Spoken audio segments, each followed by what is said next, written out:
Hello everyone, I'm Jashan and I have brought another one of the important cue cards that we have. The cue card for today is describe a successful small business you know. Now this cue card is pertaining to the present tense. So you have to make sure that whatever is you're speaking will fall under the present tense. The subsequent questions are where is it located? You have to talk about the place or the location. Who owns it? The person who is the owner. Why is it successful? Now obviously if we are talking about a successful small business, we have to justify why it is successful and how did you come to know about it. Now obviously if there's something that you know, how did you come to know about it? These set of 4 questions, you'll have to cover them in the minute 2 that is given to you by the examiner. Now before coming on to answering these questions, we will always try that we are bringing in an introduction before giving the answer to these questions. So for the introduction, we can cover certain aspects of business.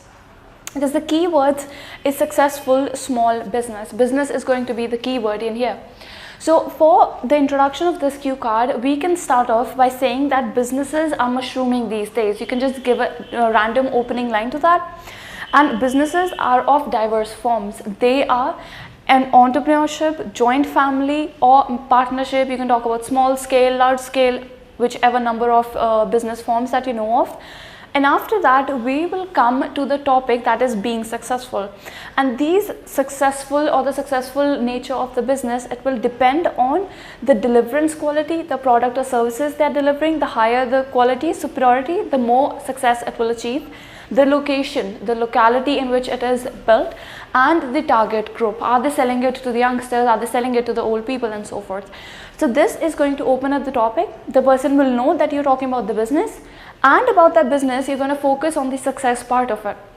Now that I've opened up the topic to the person, I'm going to focus on answering these questions in an order. Now when you will get a cue card, the questions are going to be in an order. It is not compulsory for you to answer them in an order. The only point is that you have to answer all 3 questions that you have. Now when we are going to answer, you can say that simultaneously or this type of small business or successful small business even I know of, but this small business is owned by a lady. Now here comes the answer to the second question, who owns it? Then again, like I said, it depends on you if you want to start off with location, if you want to start off with the person, or if you want to start off with answering the last question itself. Depends on you and your creativity. Now the examiner knows that yes, that small business is owned by a small lady. How did you come to know about it? So you're going to target that question next. So one night you can say I was taking a stroll in my neighborhood and I stopped in my tracks when I had a whiff of the familiar aroma. So this means that yes, this small business might have to do something with cooking or beverages. We'll look into that. So when I was following the whiff or the familiar aroma, I stumbled upon a fancy entrance. So now you will describe the person, how is that business? So when once upon entering the door or the room was lit with lamps. You now will talk about the environment that was there. They had grapevines decorating the wall, the certain things were adoring the wall. You will tell the person how did that small business look like when you stumbled upon it one day.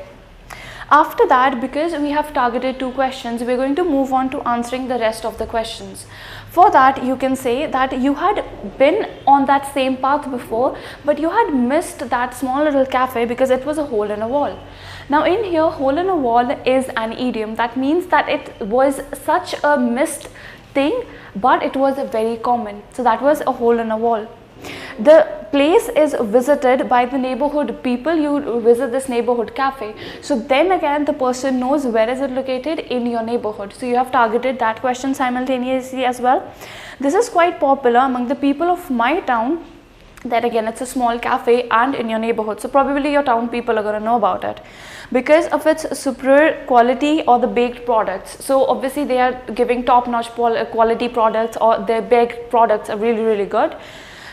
And plus the captivating environment that they're giving. Now in here, when you talked about the environment and everything, you are going to justify as one of the key reasons why that company or why that cafe is doing really well in your environment.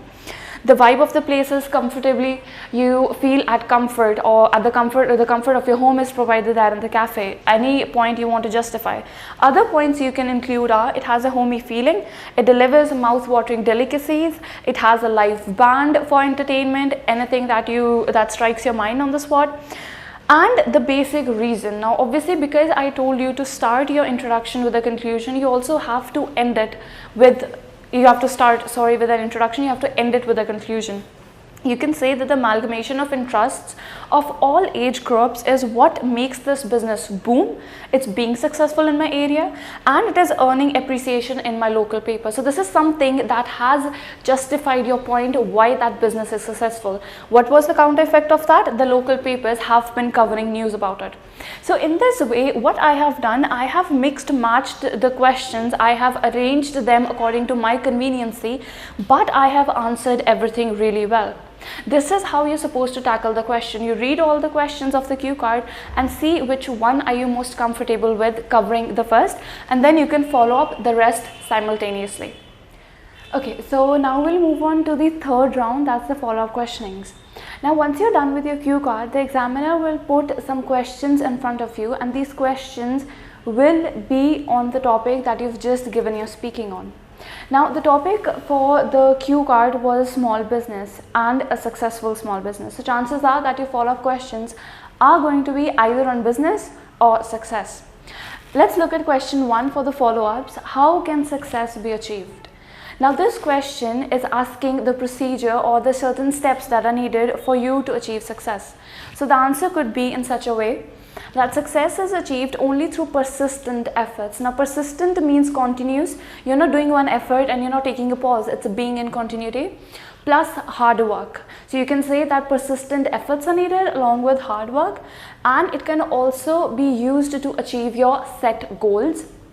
Remaining grounded is needed. Grounded means that if you've received success once, doesn't mean you're going to have a laid back attitude. No, you will say that remaining grounded is needed, and not letting success to get to the head in order to not stagnate a person's growth.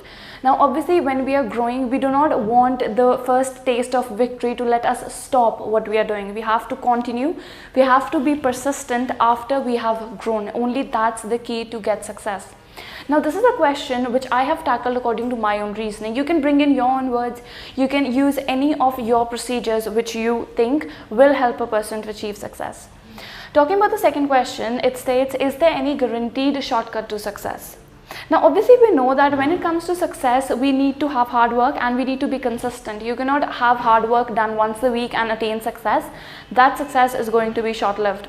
So talking about the same terms, you'll say no, there is no step that can guarantee success because it comes unexpectedly. Obviously we do not have a set date of when we'll achieve success, and is only long-lived if it is gained through hard work and consistency. Now even though I have used one sentence to construct my answer, this sentence has two parts. First is not having a guaranteed step, and the second is gaining through what? Being persistent and continuous with your hard work.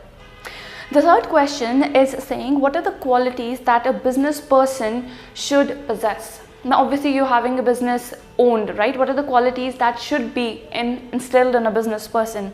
So you can say that a business person should be diligent. They need to be hardworking, ambitious, motivated towards their goals. Along with that, you can say that they should be strong-willed. They should not be put down by their failures. They have encountered failures. They should not get demotivated. They need to continuously be in pursuit of the success. They should have a charismatic personality. They need to be quite influential for the people. They should be punctual and make sure that it is a vital part of their character. Beyond these, you can say they are creative. You can use any set of qualities that you feel are and should be in a business person. Moving on to the fourth question for the follow-ups, it states, how can a person own a business in your country? Now this question is a bit technical because it does require you to talk about the legal steps and all. If you do not know anything, you can just throw in random things. Now obviously I want to own a business, I want to run a business. I cannot just wake up one day and be like, okay, I'm going to establish a business in India. What are the basic steps that are required? You can say that it is quite easy to fulfill the legal requirements that are set up in order to establish businesses. For the same, they need to register the company. everybody knows the registration of a company is needed. The land and assets, they also need to be registered, and after sanction, the business will get established. So that's a pretty common procedure that we have. Now, because this procedure is not limited to every single company that I'm going to establish, so in the line you can close your answer saying that different steps are involved in different businesses types that need to be established. If just in case you do not have any idea what to speak, go back, just read the statement again which the person asked you. Say that in order to own a business, a person should fetch yourself time. Whenever questions are going to be asked, you do not have to answer them straight away. You have to go back, you have to rephrase the question statement, give your answer and justify it. And for justifications, you can give the person extra data, you can give in your reasons, examples, be it anything, but just make sure that the follow-up cross-questioning answers are not in one line. Use more than one lines to justify your answer. And I think that in this way you will be able to fetch a lot of band scorings, but yes, do focus on your vocab part also. Try avoiding the repetition of words, and these tricks and tips will, and yes, they will definitely help you to achieve good bands in your speaking. Thank you.